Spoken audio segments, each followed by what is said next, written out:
लग्नानंतर होईलच प्रेम मालिकेच्या पुढील भागात काव्याला तिचा बोक्या मिळत नसल्यामुळे ती खूपच रडत असते. तर पार्थ तिला मिठीत घेत धीर देत असतो की तुम्ही कशाला रडताय, तुमचा खरा बोक्या तर मी आहे. हे बघा काव्या, आता मी आहे ना तुमच्यासोबत, तर रडणं बंद करा.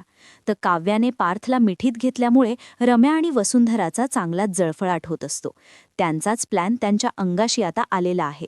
तर इकडे जीवा आता स्वतःच्याच नावाने चिठ्ठी लिहित असतो. तर नंदिनीला आता सगळा काही प्रकार समजतो. जीवा त्या चिठ्ठीत लिहत असतो की मी तुझ्या नवऱ्याचे ब्लॉग रोज बघतो, प्लीज त्या जीवाला माफ कर. तर गुड्डू म्हणतो की नक्कीच तुमच्या फ्रेंडने ही चिठ्ठी लिहिली असं वाटतंय.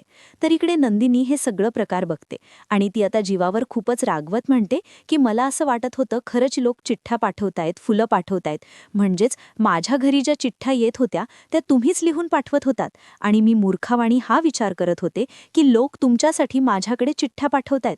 तर जीवा म्हणतो की अगं त्या खऱ्या चिठ्ठ्या होत्या, मी त्या आजच ही चिठ्ठी लिहितोय.